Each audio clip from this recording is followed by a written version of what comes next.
প্রথমেই বলে রাখি, এই ভিডিওটি শেষ পর্যন্ত দেখুন, মনোযোগ দিয়ে শুনবেন। বন্ধুরা, আজ তোমাদের জন্য একেবারে নতুন কড়াকড়ি ভিডিও নিয়ে চলে এলাম। হাই বন্ধুরা, তোমরা সবাই কেমন আছো? আশা করি ভালো আছো।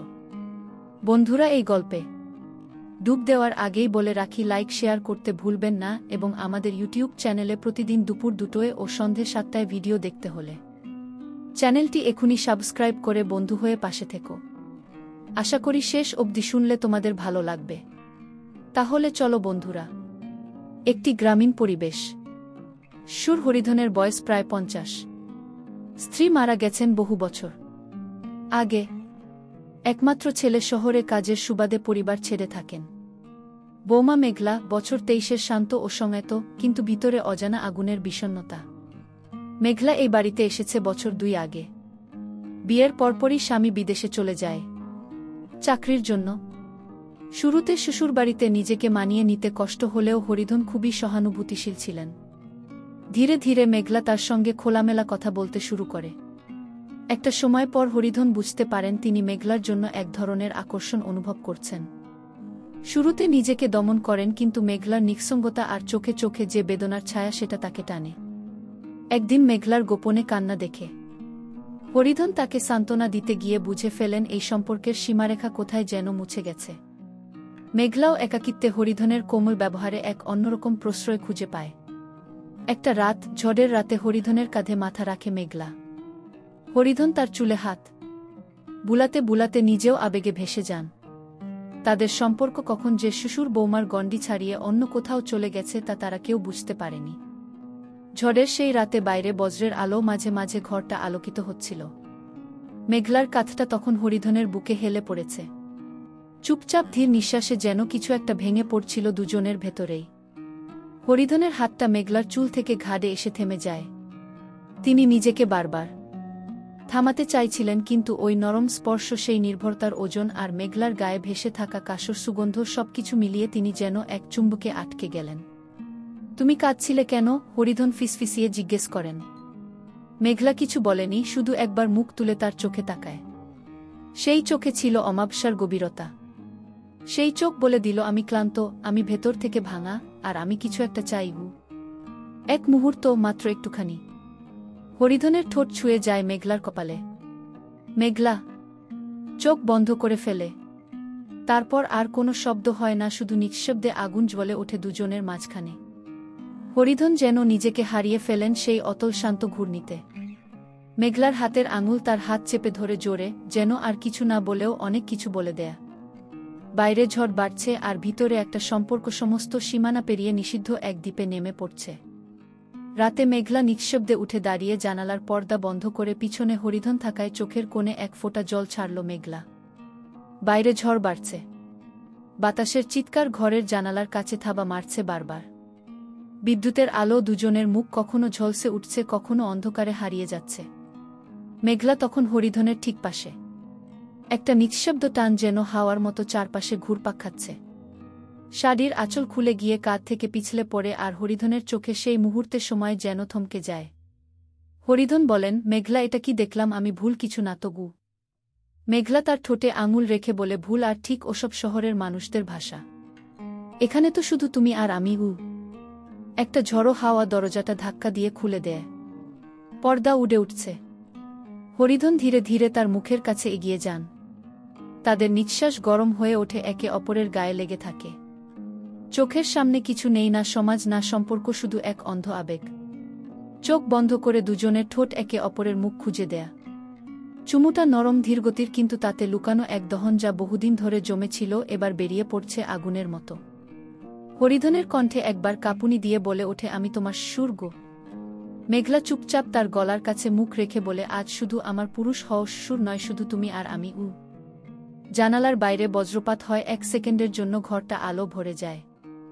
সেই আলোর নিচে হরিধনের হাত ধীরে ধীরে মেঘলার পিঠ ছুঁয়ে নামতে থাকে, শরীর কথা বলে চিলতে চিলতে। মেঘলার নিঃশ্বাস গাও হয়, তার কপালে ঘাম গড়িয়ে পড়ে। তারা সেই রাতে নিজেদের সমস্ত রক্ষাকবচ খুলে ফেলেছিল। মাঝ রাতে ঘরের মেঝেতে ছড়িয়ে দিয়ে শাড়ির আঁচল, হরিধনের জামার বোতাম ছিঁড়ে পড়ে থাকে বিছানার পাশে দুজনে। হরিধনের হাত ধীরে ধীরে মেঘলার পিঠ ছুঁয়ে নামতে থাকে, তার আঙুলগুলো যেন প্রতিটা ছোঁয়ায় এক একটা আগুন ছড়িয়ে দিচ্ছে। মেঘলার নিঃশ্বাস ভারী হয়ে আসে, সে একটানা তাকিয়ে থাকে হরিধনের চোখে, যেন সেখানেই নিজের সমস্ত সংকোচ, সমস্ত দ্বিধা মুছে ফেলতে চাইছে। পিঠ ছুঁয়ে আঙুল এবার কোমরের কাছে থামে। মেঘলা নিজের শরীরটা একটু কাঁপিয়ে তোলে, কিন্তু সরে না। তার গলার স্বর কাঁপা, কিন্তু নিচু। এই তো, এখানেই তো আমার তপ্ত রক্ত ছুটে চলে গে। হরিধন কিছু বলে না। তার চোখে আগুন, ঠোঁটে ছুঁয়ে থাকা অভিজ্ঞতার স্পর্শ। তার ঠোঁট এবার নামতে শুরু করে, ঘাড়ের পেছন দিক থেকে শুরু করে ধীরে ধীরে কাঁধ ছুঁয়ে এক নিঃশব্দ দাবানলের মতো নামছে নিচে। মেঘলার শরীর গরম হয়ে উঠছে, তার কপালের ঘাম জমে গড়িয়ে পড়ছে গালে। তার হাত চলে যায় হরিধনের ঘাড়ে, চুলে আঁকড়ে ধরে, যেন হারিয়ে যাচ্ছে এক ঘূর্ণিতে। তুমি জানো না কত রাত আমি জেগে থেকেছি শুধু এই স্পর্শের জন্য, মেঘলা বলল। হরিধন এবার মেঘলাকে বুকের মধ্যে টেনে নেন। দুজনের শরীর মিলে এক পাথরের মতো শক্ত অবয়ব তৈরি করে, ভেতরে আগুনের খনি জ্বলতে শুরু করে। বিছানার চাদর টেনে ছিঁড়ে ফেলে দেয় নিচে। সময় থমকে হয়ে যায়, শুধু গাও নিঃশ্বাসে, তপ্ত গর্জন আর চুপচাপ এক ভালোবাসার অপরাধবোধ মিশে তৈরি হয় এক অন্যরকম সত্য। তারা সেই রাতে কোনো পরিচয়ে বাধা ছিল না, না সুর না বৌমা, তারা ছিল শরীর আর আত্মার দুই জ্বলন্ত আগুনখণ্ড, যা একে অপরকে ছুঁয়ে ফাটাতে বসেছিল। মেঘলা ধীরে ধীরে চোখ মেলে দেখে বিছানা এলোমেলো, হরিধনের বুক এখনো তার পাশে উঠছে নামছে নিঃশ্বাসে। সে কিছুক্ষণ চুপচাপ তাকিয়ে থাকে। আগের রাতের প্রতিটা মুহূর্ত তার শরীরের ভাঁজে ভাঁজে গেঁথে আছে। ঠোঁটে হরিধনের চুমুর স্মৃতি, ঘাড়ে তার দমকের উষ্ণতা, আর মন জুড়ে অপরাধবোধের কুয়াশা। হঠাৎ হরিধন জেগে ওঠে, চোখে কিছুটা ক্লান্তি, কিছুটা বিস্ময়। তুমি ঠিক আছো? হ্যাঁ গো। কিন্তু মেঘলার কণ্ঠ কাঁপে। সে উঠে দাঁড়ায় চাদর জড়িয়ে। একবার জানালার বাইরে তাকায়, পাড়া এখনো ঘুমিয়ে। পরদিন দুপুরে হরিধনের ছোট ভাইপো বাসায় আসে হঠাৎ করেই। তার চোখে মুখে কৌতূহল। বুদি, দরজাটা তো খোলা ছিল। রাতেও দেখলাম আলো জ্বলছিল বেশ দেরি পর্যন্ত। মেঘলার মুখ শুকিয়ে যায়, হরিধনের চোখে চট করে ধরা পড়ে ভয়। রাতে মেঘলা একা বারান্দায় দাঁড়িয়ে থাকে। বাতাস ঠান্ডা, কিন্তু তার ভেতরের আগুন এখনো নিভেনি। হরিধন আশেপাশে। সে কিছুক্ষণ চুপচাপ দাঁড়িয়ে থাকে, তারপর বলে, তুমি চাইলে আমি সবকিছু ছেড়ে দিতে পারি। মেঘলা তীব্র দৃষ্টিতে তাকায়, না, তুমি কিছু বলবে না। আমাদের ভুল ছিল এক রাতের ভুল। সেটাই থাকুক ভুল হয়ে। না, আমি তোমার স্ত্রী না, তুমি আমার প্রেমিক। কিন্তু ততক্ষণে অনেক দেরি হয়ে গেছে। বাড়ির কাজের মেয়ে শুনে ফেলেছে সেই রাতের কিছু ফিসফাস।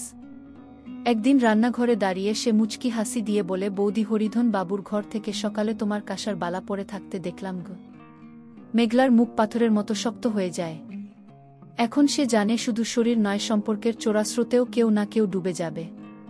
দুপুরের পর হরিধনের ভাইপো আবার আসে। বাড়িতে খানিকটা আনাগোনা বেড়েছে। কাজের মেয়ে যেন কল্পনাতেও খোঁচা দিতে শুরু করেছে। মেঘলা সব বুঝেও চুপচাপ থাকছে। মুখে যতটা শান্ত, ভিতরে ততটাই অস্থির। হরিধনের দিকে তাকালে শরীর আর চোখ দুটোতেই ঘূর্ণিঝড় ওঠে, চাওয়া না চাওয়ার মধ্যেকার অজানা আগুন। একদিন বিকেলবেলা বাড়ির সবাই বাইরে, কারো ছেলের জন্মদিন, কেউ বাজারে। বাড়ি ফাঁকা। ঝলমলে রোদ ছাদে পড়ে আছে, আর নিচতলার ঘরটায় হরিধন আর মেঘলা হঠাৎ সামনে পড়ে যায়। কিছুক্ষণ দুজনেই কিছু বলে না, কিন্তু চোখে চোখ রাখলেই আগুন লেগে যাওয়ার ভাব। হরিধন এগিয়ে আসে, গলার স্বর নিচু। সব ভুলে গেলে নাকি সেই রাত? মেঘলা চোখ নামায়, ঠোঁট কামড়ে ধরে। কিন্তু তার গলায় চাপা শ্বাস, আর বুক ওঠানামা করছে দ্রুত। তুমি জানো না, হরিধন ধীরে বলে, আমি প্রতিদিন এই ইচ্ছেকে গলা টিপে মারি, কিন্তু সেটা মরে না গে। তারপর আর হরিধন কিছুতেই থামল না। হরিধন এগিয়ে এসে মেঘলার মুখটা দুহাতে ধরে একে অপরের ঠোঁট খুঁজে দেয়, এইবার আরও তীব্র, আরও খিদে মেশানো।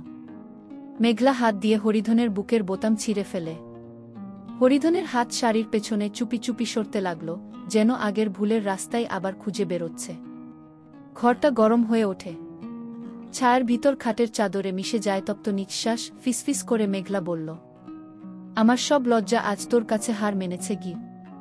আর ঠিক সেই সময় বাড়ির মেইন গেট খুলে কারো পদশব্দ শোনা যায়। মেঘলা ঠেলে উঠে বসে। তার চোখে ভয়, শরীরে কাঁপুনি, চুল এলোমেলো, শাড়ির খুঁট বুকে গুটিয়ে রাখা। হরিধন চট করে জানালার বাইরে তাকিয়ে বলে, কে? দেখে কাজের মেয়ে আর ভাইপোর মোবাইল ফেলে গেছে বাড়িতে, সেটা নিতে এসেছে। হৃদস্পন্দন যেন গলা দিয়ে বাইরে লাফাতে চাইছে। তারা চুপচাপ দাঁড়িয়ে থাকে, জামা গুছিয়ে নেয়, কিন্তু ঘামের গন্ধে, নিঃশ্বাসের শব্দে বোঝা যায় এই ঘরে আগুন লেগেছিল, এখনো ধোঁয়া বেরোচ্ছে। কাজের মেয়ে সিঁড়ি বেয়ে উপরে ওঠে। হরিধনের দরজার ছিটকিনি আটানো। মেঘলা তখন খাটের একপাশে বসে হাত দিয়ে জড়িয়ে নিজের শরীর আগলে ধরে। চোখে জল, ঠোঁটে পাপ, আর মনে একটি প্রশ্ন, এবার যদি ধরা পড়ি তবে? বাড়ির পরিবেশ এখন থমথমে। কাজের মেয়েটা কিছু বুঝেছিল কিন্তু কিছু বলেনি। ভাইপো হঠাৎ করে মেঘলার প্রতি বেশি হাসি খুশি, আর হরিধনের চোখে একটা ছায়া নেমে এসেছে। মেঘলা নিজেকে দূরে রাখার চেষ্টা করে। শাড়ির আঁচলের মোটা পাট, গলায় ছোট্ট তাবিজ, সব যেন তাকে ঢেকে রাখে। কিন্তু ভেতরে একটা পাগল স্রোত বইছে, যেটা বন্ধ করার চেষ্টা করলেই আরও বেশি তীব্র হয়। রাত এগিয়ে যায়। একদিন পূর্ণিমার রাতে ছাদে কাপড় শুকাতে যায় মেঘলা। সাদা আলো, তার ছায়া পড়ে দেয়ালে হালকা হালকা। পেছনে পায়ে পায়ে হেঁটে আসে হরিধন, কিছু না বলে শুধু দাঁড়িয়ে থাকে তার কাছাকাছি। মেঘলা ধীরে বলে, এই শেষ, আমি আর পারছি না। এবার সত্যি শেষ গো? হরিধন গলার স্বর নিচু করে বলে, শেষ কখনো হয় না মেঘলা। যদি শরীর আর মন একসাথে না বলে তবেই না। একটা ঝাপটা হাওয়ায় মেঘলার চুল উড়ে যায় হরিধনের আঙুলে। সেই চুল সরিয়ে তার কান ছুঁয়ে যায়। মেঘলার তখনই চোখ বুজে আসে। একটুখানি চুমু দেয় কানের পেছনে, তারপর ঘাড়ে, তারপর গলায়। মেঘলার গলা দিয়ে অস্পষ্ট একটা শব্দ বের হয়, যেন নিজের সমস্ত বাধা ভেঙে গলে যাচ্ছে। মেঘলা ধীরে হরিধনের দিকে ঘোরে, চোখে জল, তবুও ঠোঁটে গরম নিঃশ্বাস। তুমি জানো তো এই আগুনে আমি নিজেকে হারিয়ে ফেলছি, তবুও কেন আসো? হরিধন কোনো উত্তর দেয় না, শুধু তার ঠোঁট নামিয়ে আনে মেঘলার বুকের ঠিক ওপরে। নাড়ির গতি শুনতে পাচ্ছে সেখানে মুখ রাখতে। তারা ছাদের অন্ধকার কোণে মিশে যায়। শাড়ি একপাশে, চুল খোলা, বুকের ভিতর ঝড়। শরীর একে অপরকে আঁকড়ে ধরে এমনভাবে যেন এইটাই শেষবার। কিন্তু ভালোবাসা ছাড়া সেটা শুধু জ্বলন্ত দহন। চাঁদের আলো ছাদের রেলিংয়ের ফাঁক দিয়ে পড়েতে থাকে, আর নিচে কোনো এক দরজার ছিটকিনি খুলে পড়ে টিক শব্দে। সেই রাতে ছাদে যা ঘটেছিল তার শেষটা তারা বুঝতে পারেনি। চাঁদের আলো, নিঃশব্দ কাঁপন, আর দুই শরীরের লুকোনো অস্থিরতা, সব মিলিয়ে একটা আগুন তারা নিভিয়েছিল। কিন্তু ভাইপো দেখেছিল। সিঁড়ির কোণ থেকে আধো অন্ধকারে দাঁড়িয়ে, হেডফোন খুলে চোখ বড় বড় করে শ্বাস আটকে দেখছিল। প্রথমে সে কিছু বলেনি কিছুদিন। তারপর দিন যত যায় তার চোখে জমে উঠতে থাকে কিছু কুয়াশা, কৌতূহল থেকে ক্রোধ, আর ক্রোধ থেকে লোভ। এক দুপুরে মেঘলা ঘরে একা। ভাইপো হঠাৎ দরজার কাছে এসে দাঁড়িয়ে কেবল বলে, ছাদটা খুব সুন্দর না বৌদি? চাঁদের আলোয় সবকিছুই কেমন উল্টো লাগে কি? মেঘলার মুখ শুকিয়ে যায়। তার চোখে এখন ভয়। ভাইপো মোবাইল বের করে একটা ভিডিও চালা, সাইলেন্ট ভিডিও, কিন্তু ছবিতে স্পষ্ট দেখা যাচ্ছে হরিধনের মুখ আর মেঘলার গলায়ও ঠোঁটে। মেঘলা চিৎকার করতে চেয়েও পারে না। ভাইপো ধীরে বলে, চাচা তো বয়স্ক, তুমি তো এমন না। আমি জানি তোমার ভেতরে এখনো আগুন জ্বলছে। আমার একটাই শর্ত, এখন থেকে ওই আগুনটা আমাকে ধরাও, নইলে সব জানাজানি হয়ে যাবে গু। মেঘলা ঠোঁট কামড়ে ধরে। তার মুখ লাল, চোখ জ্বলছে, কিন্তু সেখানে ভয় আর লজ্জার থেকেও বেশি ফুটে উঠছে কোনো এক তপ্ত দ্বন্দ্ব। তুমি জানো তুমি কি বলছো? মেঘলা বলল। ভাইপো বলল, হ্যাঁ, তুমি কি জানো তুমি কি করেছ? মেঘলা কিছু বলে না। তার চোখে জল আসে, আবার মিলিয়ে যায়। ভাইপো তার দিকে এক পা এগিয়ে এসে বলে, তোমার শরীর আমি শুধু দেখিনি, আমি অনুভব করেছি। তুমি আমার চাইতেও বেশি চাইতে শুরু করেছিলে। আজ থেকে শুধু তুমি আর আমি। তারপর সে ধীরে হাত বাড়িয়ে মেঘলার গলা ছুঁয়ে চুল সরিয়ে দেয় কানের পেছনে। মেঘলার গায়ে কাটা দেয়, ঠোঁট শুকিয়ে আসে, কিন্তু সে সরেও না। ভাইপোর আঙুল মেঘলার চুল সরিয়ে দেয় তার কানের পেছনে। একটুখানি শীতল বাতাস লাগে সেই জায়গাটায়, আর ঠিক তখনই মেঘলার শরীর ঝাঁকিয়ে ওঠে। তবে সেটা পেছাতে না, বরং যেন দাঁড়িয়ে থাকা এক অদ্ভুত নেশায়। ভাইপো হাসে, চোখে দখলের আনন্দ। তুমি এখন বুঝছো আমি তোমার কতটা কাছে এসেছি। তোমার শরীর তো আগেই হরিধন চাচার ছিল, এখন মনটাও কি আমার হয়ে যাবে? মেঘলার গলা শুকিয়ে আসে। সে চিৎকার করতে চায়, তাকে থামাতে ইচ্ছে করে, এই লজ্জা, এই পাপ, এই অসম্পূর্ণ সম্পর্ক সব শেষ করে দিতে। কিন্তু ভাইপোর আঙুল তার চিবুকের নিচে থামে, মুখ তুলে ধরে, চোখে চোখ। তুমি পারবে না। তুমি জানো এই নিষেধটাই তোমার আসল কামনা। গি মেঘলার নিঃশ্বাস দ্রুত হয়, ঠোঁট কাঁপে। ভাইপো তার কাঁধ ছোঁয়, তারপর গলায় মুখ রাখে। তোমার গায়ে এখনো চাচার গন্ধ আছে বৌদি, কিন্তু এবার সেই জায়গাটা আমি ছুঁব গো। মেঘলার পিঠে একটা হাত রেখে ধীরে ধীরে তাকে বিছানার দিকে ঠেলে নিয়ে যায়। চুপচাপ নির্জন দুপুরে জানালার পর্দা নেমে আসে। ঘরের মধ্যে শুধু নিঃশব্দ হাহাকার আর নিঃশ্বাসের শব্দে ভরপুর একটা দমবন্ধ করা উত্তাপ। মেঘলাও আর বাধা দেয় না। সে চোখ বন্ধ করে ফেলে। শাড়ির আঁচল পড়ে যায় মেঝেতে। ভাইপোর জামার বোতাম টোকা পড়ে খুলে যায়। চোখে চোখ, দেহে আগুন, ঘরে নিষিদ্ধতা। সেদিন সন্ধ্যায় হরিধন বাড়িতে ফিরছিল একটু দেরি করে। মেঘলা তখন ঘরে চুপচাপ বসে শরীরে বিশ্রাম নিচ্ছিল, কিন্তু মনে এক ঝড়। বিছানার চাদরে এখনো দুপুরের সেই ছাপ, কুচকানো শাড়ি গন্ধ আর একটা দাগ যেন সব বলে দিচ্ছে। হঠাৎ মেঘলার ফোনে মেসেজ আসে, ভাইপোর, দরজা খোলা রেখো। আজ শুধু শরীর না, তোমার আত্মাটাও আমি চাই। মেঘলা আতকে ওঠে। সে নিজেই দরজা বন্ধ করতে চায়, কিন্তু আবার পরক্ষণেই খুলে দেয়। রাত নেমে আসে। বাইরে হালকা বৃষ্টি শুরু হয়। ভাইপো চুপি চুপি ঢুকে পড়ে। এইবার আর মেঘলার মুখে কথা নেই, চোখে যুদ্ধ। ভাইপো ধীরে তার কাছে আসে, হাত রাখে গলার নিচে। তুই আমার, সে ফিসফিস করে। শুধু এই শরীর। তুই কাউকে দেখাবি না, কথা বলবি না, তুই শুধু আমার পাপের রানী গো। মেঘলা চোখ সরিয়ে নেয়, কিন্তু তার ঠোঁট কাঁপে। ভাইপো এবার তাকে বিছানায় ফেলে, কিন্তু এবার আলাদা। এই খেলাটা এখন আর আগুন না, এটা পোড়ানো।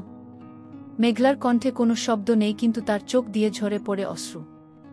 ভাইপো তাতেও থামে না। ভাইপো ফিসফিস করে বলে, তোকে আমি এমনভাবে ছুব যেন তোর শরীরও ভুলে যায় চাচার ছোঁয়া কেমন ছিল। তুই শুধু আমার গন্ধ চিনবি গ। তারপর একটা ফটো তোলে ওই অবস্থায়, মুখের চোখের। এখন থেকে এই তুই আমার মোবাইলেও থাকবি। তোকে যদি হারাই, এই ছবি দিয়ে সব জ্বালিয়ে দেব। এই এখনকার মেঘলা আর সেই আগের মেঘলা এক না। ভাইপো এখন কেবল শরীর চায় না, সে চায় মেঘলার আত্মসম্মানটা ভেঙে দিতে। সে চায় ওর চারপাশটা এমনভাবে কাঁপিয়ে দিতে যাতে মেঘলা আর দাঁড়াতে না পারে। দিনে সে ভাইয়ের মতো আচরণ করে, রাতে দরজা ভাঙে, এবং মাঝে মাঝে দিনের আলোতেও সে ছুঁয়ে দেয় মেঘলাকে, রান্নাঘরের কোনায়, জানলার পাশে, এমনকি ড্রয়িং রুমে। মেঘলা চুপ করে থাকে। তার চোখে এখন জল নয়, কিছু একটা ফুটে ওঠার আগের নিস্তব্ধতা। একদিন হরিধন কাজে বের হতেই ভাইপো সোজা মেঘলার সামনে দাঁড়িয়ে বলে, আজ আমার জন্মদিন। চাচা নেই, বাড়িটা ফাঁকা। তুই আজ আমার হবি, যা আমি কোনোদিন ভুলব না। ঘি মেঘলা কিছু বলে না।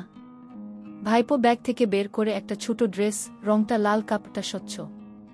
এইটা পরে আয়নার সামনে দাঁড়িয়ে আমার জন্য ছবি তুলবি, না হলে চাচার কাছে যাবে সব কিছু। ছবি, ভিডিও সব। মেঘলার মুখ সাদা হয়ে যায়। আর একটা কথা, আজ শুধু ছবি না, তুই বলবি ক্যামেরার দিকে তাকিয়ে, তুই আমার চাচার বউ না। ঘে রাত নামে। মেঘলা দাঁড়িয়ে থাকে আয়নার সামনে। গায়ে সেই লাল পোশাক, চোখে ভাঙা আত্মা। ফোন সেট করা, রেকর্ড অন। সে ক্যামেরার দিকে তাকিয়ে বলে, আমি কারো না, আমি শুধু এই ভাইপোর গু। কথাটা শেষ করতে পারে না, গলা ধরে আসে। কিন্তু ঠিক তখন দরজার বাইরে হরিধনের গলার আওয়াজ। মেঘলা, দরজা খুলে দাও তো, একটা জিনিস ফেলে এসেছি। মেঘলা চমকে উঠে। ভাইপো হেসে বলে, এই তো সময়, খুলে দাও দরজা, এখন যা হবে সেই স্মৃতি সারা জীবন বয়ে বেড়াবি। মেঘলার চোখে আগুন। এই প্রথম সে হঠাৎ ঘুরে দাঁড়ায়, ড্রেস ছিঁড়ে ফেলে, ফোন ছুঁড়ে মারে দেয়ালে, আর বলে, তুই আমাকে ভাঙতে চাস তাই না? আমি নিজেই ভাঙব এবার, কিন্তু তোর গায়ে হাত দিয়ে। কি হরিধন দরজায় দাঁড়িয়ে আবার ডাক দেয়, মেঘলা কি করছো, দেরি হচ্ছে কেন? ভেতরে তখন ভাঙা ফোন, ছেঁড়া লাল ড্রেস আর একটা দম বন্ধ উত্তাপ। ভাইপো হঠাৎ থমকে যায়। তার সামনে দাঁড়িয়ে থাকা মেঘলার চোখে আর ভয় নেই, সেখানে কেবল অভিশাপ। তুই যা চাস আমি তোদের মতো পুরুষদের কতবার দেখে এসেছি, কিন্তু তুই একটাই ভুল করেছিস, তুই আমার চুপ থাকাকে ভয় ভেবেছিস। মেঘলা ড্রয়ার খুলে একটা কাচের গ্লাস তুলে নেয়। ভাইপো পেছাতে গিয়েও দেরি হয়ে গেছে। ঝাঁঝিয়ে একটা গ্লাস ছুঁড়ে দেয়। মেঘলা সোজা গিয়ে লাগে ভাইপোর কপালে। রক্ত ঝরে। ভাইপো কুকুরে পড়ে, মুখে ঘৃণার আর্তনাদ। মেঘলা হেঁটে গিয়ে তার সামনে দাঁড়ায়। তুই ভিডিও করেছিস, ছবি তুলেছিস? এবার আমার পালা, তোর মুখটাই জ্বালিয়ে দেব যাতে আয়নায় নিজের পশুটাকে দেখতেও না পারিস। কে এই সময় দরজা খোলে হরিধন দাঁড়িয়ে। সে সব কিছু জানে না, কিন্তু রক্তে ভেজা ভাইপোকে দেখে থমকে যায়। এ কি হচ্ছে মেঘলা? মেঘলা এবার আর চুপ করে না। সে ধীরে ধীরে হরিধনের সামনে দাঁড়িয়ে বলে, আমি বলবো সব। কিভাবে তোমার অনুপস্থিতিতে তোমার ঘরেই আমাকে ছিঁড়ে খেতে এসেছিল তোমার ভাইপো। কিভাবে আমি বারবার মরতাম আর সে চেয়ে খেয়ে যেত। তুমি বিশ্বাস না করলে আমার মুখে আগুন ধরিয়ে দিও, কিন্তু আজ আমি নিজেকে লুকাবো না। গিয়ে ঘর থমথমে। ভাইপো মেঝেতে পড়ে আছে। হরিধনের চোখে ধরা পড়ে বিষাদ, হতবাক আর একটা কষ্ট যা ভাষায় প্রকাশ হয় না। কিন্তু মেঘলার গলা কাঁপে না। তার চোখে এখন একটাই জেদ। আমার শরীর দিয়ে ও শুরু হয়েছিল, কিন্তু শেষটা আমি করব ওর অসমান দিয়ে। গিয়ে হরিধনের চোখে ধরা পড়ে এক ছিন্ন ভিন্ন ছবি। ভাইপো মেঝেতে রক্তাক্ত। মেঘলা শক্ত হয়ে দাঁড়িয়ে, মুখে পাথরের মতো নীরব আগুন। এক মুহূর্তের নীরবতা। তারপর হরিধন ধীরে ধীরে দরজা বন্ধ করে দেয়। সব বলো মেঘলা। তার গলা কাঁপে, কিন্তু চোখে কুয়াশা নেই। মেঘলা এবার থামল না। তরঙ্গের মতো ফেটে পড়ল। তোমার বাড়ি, তোমার ছায়া, তোমার নাম, এই সবের নিচে আমি দিনের পর দিন শুধু একটা শরীর হয়ে গিয়েছিলাম। তুমি দেখোনি, কিন্তু তোমার ভাইপো দেখেছিল। আর সে শুধু দেখেনি, আমাকে মারতেও চেয়েছিল, প্রতি রাতে, প্রতি নিঃশ্বাসে। হরিধনের নিঃশ্বাস ভারী হয়। ভাইপো মুখ তুলে চিৎকার করে, ওই মেয়েটা মিথ্যে বলছে। মেঘলাই আমাকে ভালোবাসত, মেঘলাই রাজি ছিল সব কিছুর জন্য। মেঘলা থামে না। সে ছুঁড়ে দেয় ভাইপোর মোবাইলটা, তাতে সব প্রমাণ আছে। ভিডিও, ভয়, ব্ল্যাকমেল। হরিধন সেটা দেখে একবার আর কিছু বলে না। সে ধীরে ধীরে এগিয়ে যায় ভাইপোর দিকে। আমার বিশ্বাস, আমার ঘর, আমার বৌমাটাকে তুই কি করেছিস? তুই তো শুধু শয়তান না, তুই আমার অন্ধকার ছিলি, যেটাকে আমি ভাই ভেবেছি। এক ঘুষি সোজা ভাইপোর মুখে। রক্ত। আরও এক ঘুষি, হাত ভাঙার শব্দ। এই ঘর থেকে বেরিয়ে যা। জীবিত থাকলে মনে রাখিস, তোর মুখটা শুধু আয়নায় না, আমার মনেতেও জ্বলবে। পরের দিন ভোরে অরিন্দম বাড়ি ফিরে আসে প্রায় 1.5 বছর পর। এয়ারপোর্ট থেকে সোজা নিজের বাড়ি। সুটকেস হাতে মেঘলার স্বামী। চোখে ক্লান্তি, মুখে আশা। এতদিন পর আবার নিজের ঘর, নিজের মানুষকে ছুতে পারব। কিন্তু বাড়ির চৌকাঠে পা দিতেই হাওয়া কেমন ভারী লাগল। দেয়ালে আগের সেই ছবি, কিন্তু মেঘলার মুখে সেই পুরনো হাসিটা নেই। আর ভাইপো উধাও। রাতে খাওয়ার টেবিলে অরিন্দম জিজ্ঞেস করে, তোমার চোখে এতদিন পরেও এত দূরত্ব কেন মেঘলা? মেঘলা চুপ করে থাকে। কিন্তু ততক্ষণে অরিন্দমের হাতে পৌঁছে গেছে এক প্যাকেট চিঠি আর ফেলে যাওয়া ফোন। ভাইপোর যাতে ছিল সমস্ত গোপন ভিডিও, ভয়েস ক্লিপ আর ব্ল্যাকমেইলের প্রমাণ। অরিন্দম প্রথমে বিশ্বাসই করতে পারছিল না। তার স্ত্রী তার ভাইয়ের সঙ্গে শরীর প্রতারণা, ব্ল্যাকমেইল আর এতদিন ধরে চাপা চাপা আগুন। রাতভর ঘুম আসে না। সে কেঁদে ভেঙে পড়েছে, আর চোখের সামনে কল্পনা করে ভাইয়ের হাত মেঘলার শরীরে। সকালে অরিন্দম মেঘলার সামনে দাঁড়ায়। অরিন্দম বলল, তুমি যদি শুধু বলো আমি বাধ্য হয়েছিলাম ওর সাথে, আমি সব ক্ষমা করে দেব। কিন্তু যদি বলো তুমি নিজে থেকেই চেয়েছিলে, তাহলে এই ঘরেই একটা লাশ হবে। মেঘলার ঠোঁট কাঁপে না। সে শুধু বলে, তোমার অনুপস্থিতি আমাকে একা করে দেয়নি, অন্ধকারে ছুঁড়ে ফেলেছিল। আমি চেয়েছিলাম কেউ একটু জিজ্ঞেস করুক তুমি কেমন আছো। কিন্তু এক সময় এলো, তারা আমাকে ছিঁড়ে ফেলল। তোমার ভাই শুধু আমার শরীর না, আমাকে পুরো গিলে খেয়েছে। আর আমি সহ্য করেছি, যতক্ষণ না আমি আগুন হয়ে উঠেছি। অরিন্দম চুপ করে থাকে। তার চোখে জল নয়, দয়া নয়, ক্ষোভ, অপরাধবোধ আর এক অসহ্য যন্ত্রণা। তোমাকে হারিয়েছি আমি বহু আগেই। আর এখন বুঝলাম আমার ভাই এর হাতেই তোমার সারা শরীর পোড়া। কিন্তু তুমি আজও দাঁড়িয়ে আছো, বেঁচে আছো, আমার থেকে অনেক বেশি শক্তিতে। অরিন্দম সেদিন রাতে কোনো শব্দ না করে দাঁড়িয়েছিল বারান্দায়। সে ফোন ঘাঁটছিল ভাইপোর ফেলে যাওয়া ভিডিওর ভেতরে। আর হঠাৎই চোখ আটকে যায় একটা ভিডিওতে। ভিডিওটা শুরু হয় এক কোমল মুহূর্ত দিয়ে। মেঘলা মাথা রেখেছে কারো বুকে। একটা পুরুষ কণ্ঠ ধীরে ধীরে বলে, তুমি আমার ঘর। এই বয়সে যদি কেউ ছায়া দেয় তো ছায়া থাকতেই চাই আমি। ভয়েসটা পরিষ্কার হরিধনের। অরিন্দম যেন শ্বাস আটকে যায়। তার বাবার মুখ, তার স্ত্রীর মুখ একই ফ্রেমে। চোখে মুখে এমন নরমতা যা কোনো ভুল ছিল না। সেই মুহূর্তে অরিন্দমের সব ভেঙে পড়ে। সে মনে মনে ভাবে ভাইপো ছিল শয়তান, বাবা ছিল আশ্রয়, আর মেঘলা ছিল তার বউ। কিন্তু এখন তিনজনেই একে অন্যের গায়ে আগুন জ্বালিয়েছে। রাত ৩টা। অরিন্দম চুপচাপ সব প্রমাণ নিয়ে বসে আছে। মেঘলা তখন ঘরে ঘুমোচ্ছে না। সে জানে আজ যা হবার সেটা সহজ হবে না। অরিন্দম দরজা খুলে মেঘলার সামনে দাঁড়ায়। তুই কি জানিস কাকে ভালোবেসেছিলাম আমি? মেঘলা কাঁপল না, শুধু তাকিয়ে থাকে। তুই শুধু আমার স্ত্রী না, তুই আমার বিশ্বাস ছিলি। আর হরিধন, সে শুধু আমার বাবা না, আমার ঈশ্বর ছিল। এখন ঈশ্বরও পাপী আর বিশ্বাসও নরকে নেমে গেছে গি। তারপর সে একটা সাদা খাম মেঘলার হাতে দেয়। অরিন্দম বলল, এটা আমার নতুন ঠিকানা। আমি চলে যাচ্ছি। তুমি বাবা ভাইপো তোমরা চাইলে একসাথে থাকতে পারো। একসাথে থাকলে হয়তো কোনোদিন নতুন জীবন খুঁজে পাবে। কিন্তু আমি শুধু ছাই হয়ে বাঁচতে পারি না এভাবে গু। মেঘলা চুপ। সে কিছু বলে না। কিন্তু তার চোখে জমে থাকে এক অদ্ভুত শূন্যতা, যেটা আগুনও পোড়াতে পারে না। ৬ মাস কেটে গেছে। অরিন্দম কলকাতা ছেড়ে হিমাচলে একটা হোমস্টে চালায়। প্রতিদিন সকালে উঠে সে পাহাড় দেখে চুপচাপ বসে থাকে চায়ের কাপে। কিন্তু ওই কাপের ধোয়ার মধ্যেই মাঝে মধ্যে ভেসে ওঠে মেঘলার মুখ আর বাবার গলা। ওদিকে মেঘলা আর হরিধন একই বাড়িতে থাকে না। মেঘলা ফিরে গেছে নিজের ছোটবেলার গ্রামে। সে এখন গুমোর দুপুরে মেয়েদের সঙ্গে সেলাই শেখায়, আর সন্ধ্যায় নদীর ঘাটে বসে চুপ করে থাকে। কেউ জানে না।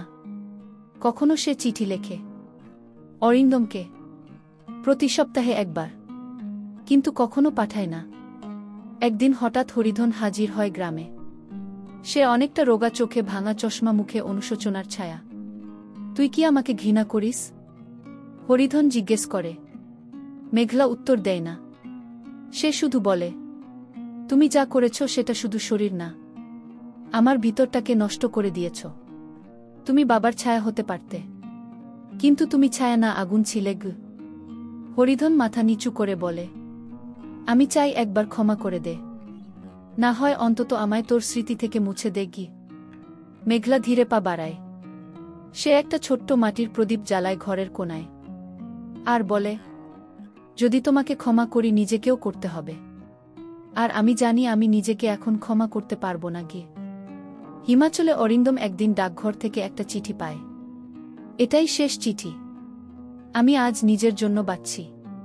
কোনো পুরুষের ছায়া না, কোনো সম্পর্কের মধ্যে নেই। তুমি যদি কোনোদিন হিমাচলের বাইরে আসো জানবে, মেঘলা একাই আছে, যে নিজের ছায়া নিজেই ওপরে উঠেছে গু। অরিন্দম চিঠিটা পড়ে হাসে। চোখ ভিজে যায়। আর ওই পাহাড়ের মাঝে সূর্যটা ঠিক তখনই নামে, আগুনের মতো কিন্তু শান্ত। সব আগুন ছাই হয়ে যায় না, কিছু আগুন বুকের ভিতর আলো হয়ে থাকে, স্মৃতি হয়ে, শিক্ষা হয়ে, নিজেকে খুঁজে পাওয়ার দীপ্তি হয়ে গি। বন্ধুরা, ভিডিওটি ভালো লাগলে লাইক, শেয়ার করে চ্যানেলটি সাবস্ক্রাইব করে পাশে থেকো।